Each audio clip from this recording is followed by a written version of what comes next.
have quite a lot of expectations from you. So what is it that we can expect from you? Let me make a few clarifications here. The creative economy bit that I'm heading is going to be a coordination role based at the presidency, because as you're well aware, creative economy in this country is now divided into several ministries. The Ministry of Education has some drama festivals, the Ministry of Culture and Heritage has some arts and fashion and the museums. Then there's a Ministry of Sports and Creative Economy that hosts the creative economy. Then there's a Ministry of ICT that has softwares, which is part of the creative economy on the digital superhighway. So my role will be to coordinate the various stuff that's happening across those ministries and bringing them together to a table so that you have one focus. What do you expect? I think you need to give me a little bit of time. It's my second day in office. Trying to find out where the keys are, trying to find out where the pen in the office is, and then I am going to be able to sit down with you. I'm actually going to be inviting you as a key. The digital media is a key player for the creative economy. I'm going to be inviting you without microphones to come and share your ideas. In fact, in the next 14 days, I'll give you an invite so that we can also have a chat about digital media on itself and what's the future for it. I will invite sector, music, the music industry and all these things about royalties. That's Copyright Board of Kenya and all the other players there, the film sector, the fashion sector, the art sector. I'll meet sector. After next week, I finish settling in office. The other week, I'll then now start meeting the sector for us to focus and know what we can change and bring money into the pockets of artists. All I can tell you is during my time in office, we will ensure that the money that is collected as royalties does not end up in administration and salaries at 80%. We will turn that to be 80% to the artist's pocket and 20% can be used to administer the cost, or even less than that. So my focus is the artists in this country should not only be celebs, they should also be wealthy. And looking at the current creative industry, what do you have to say about it, like the current creative industry? I will be inviting you for a meeting where I will get you into the details for it. I decided to give you a frame on top, but I also have another office. I have creative economy and I am also the head of the presidential special projects. Yeah. So now in terms of the presidential special projects, very soon I will be giving you what exactly I'll be focusing on. I already know what exactly the focus is on, and I am going to be bringing you on board to assist us deliver on that. But I can assure you this will be an interesting, if you haven't found government interesting, prepare yourself for a very interesting time from government. Now, among all the people, we have quite a number of people the president would have nominated on that particular position, but he chose you, Dennis. What trait or what skill do you possess you feel that you are fit for that? First of all, my background is creative economy. Basically, I have been a writer. In fact, my first job in journalism was a theater writer. I have been an actor. I have scripted plays. I've scripted a few short movies. I have participated in training for the creative economy. And basically, this feels like fish in water. Okay. Oh, I like that. We can't wait to see what you do to that, Dennis. Now, allow me to talk about Russia, what has happened today. Maybe you could comment on that. And also there is an uproar from the public regarding what the government has done donating food. What do you have to say about that? Matters of the government spokesman, I'll leave to him to advance. But however, allow me to condole with the families that have been affected. It is a very, very tragic thing that happened today.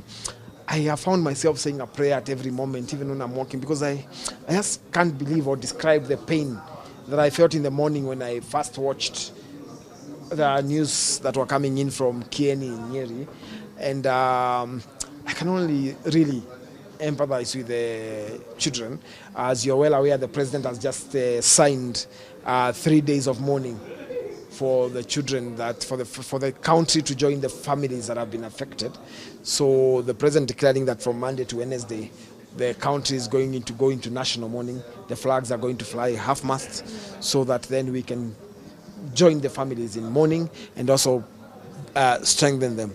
I feel absolutely pained by what happened last night. As to what government is doing on that particular issue, I'm a guy who lets people do what they are supposed to be doing. So the government spokesman, I'm sure, will be interacting with what he said about rice and something. Yeah. So I'm sure he will be commenting about that and what he felt, why he felt rice was needed. Yeah. Okay, Dennis, as we let you go, allow me to ask you, because you are quite a target on social media, and all this backlash that you get. How do you handle that? I don't know. I think I flow. Let me tell you something about social media. Having been on the social media as a hate figure for a long time, I've learned the art of ignoring and the art of interacting. So I think what I do, your critics are always a day behind you. So I live a day ahead of them. So as they comment on what I did yesterday, I'm already in tomorrow commenting about what they will be commenting tomorrow. When they get there, I'm on the next day. So I've learned the art of being ahead of my critics. I love my critics, and I pray for them to continue to have a longer life. But I face another fundamental problem on social media, is that people believe I should be fixing everything that happens. You have fought with your wife, you think I should be sorting it out. Everything that happens on earth, and I'm around, the guy they come to, and I welcome them. I try very much not to be everything to everyone, but I try as much as possible to respond where I can. My only regret about social media is that I can no longer respond to all my inbox messages. It's become impossible even for my SMSs and WhatsApp, but I try as much as possible to respond when I can. At some point, do they affect you, maybe? Well, I don't think so. I think I'm a tough metal. So I think it's very hard to first, it's very rare you get me annoyed, so it's very hard to annoy me. Then it's very hard to get into my psyche by the written word. The only written word that gets into my psyche is the Bible. The rest of things, you can compose compositions. I will reply with an equal good composition. Choose a word. Any word. Underestimate. Well, look. Remember the day we went to the coast together? As we looked at the beach and the wave was coming our way? We did not underestimate the strength of the wave. We ran towards it, and then we slid on the sand and we fell. And as we fell, the wave kept coming our side and swept above us. As we looked into each other's eyes, I saw myself standing inside your eyes, my feet touching your heart. And at that moment, when the wave was over us like a blanket, that moment, I knew I could not underestimate the power of your kiss. Guys, Cairo should have given you a job to write a poem a while back. Now Hilda has a question here. Yes. I do have a question. So allow me ask about Facebook monetization. It's still up and down. It's still not exactly there because the ads are still, what's the word? It's not working as people expected it to work. What's your comment on that? So two things happened. After Facebook was supposed to go live on full monetization in end of June, start of July.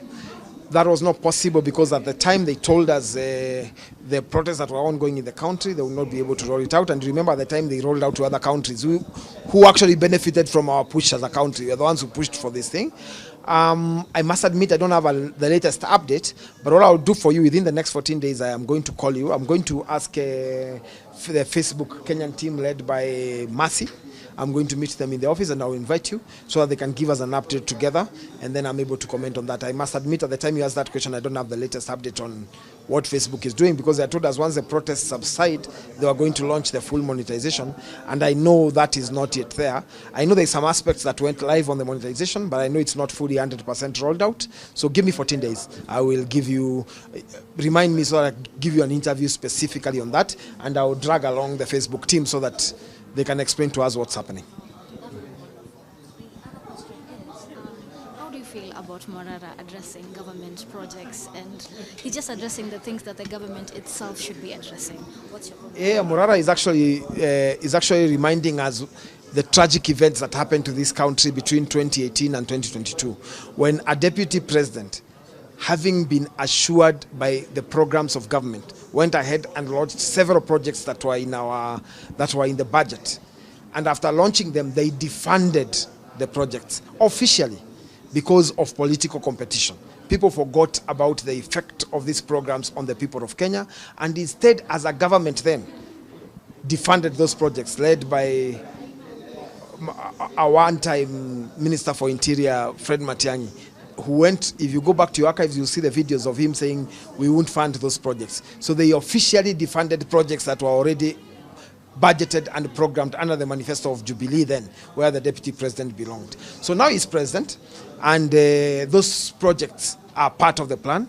And I think Morara is doing a good job at campaigning for William Ruto to be president in 2027, because I can assure you all what he has done is put an encyclopedia or a work plan of the programs that William Ruto will have completed by 2027 in their majority. So that then in 2027, I hope Morara will go around and say, I'm sure what the script he will use then, and I can help him with an opening remark, will be, I said this and government did, because government will actually do. I love what he's doing. It is good to put government into account. It is good to put us under account. The only thing is, let him keep it as factual as he has kept it. Let him not go into the gray area of lies, which he hasn't done so far. If he keeps it factual, I love it, because I can assure you those projects will be completed. All right. Thank you very much, Dennis, and enjoy your evening. Thank you very much. You are not too tough. Thank you very much.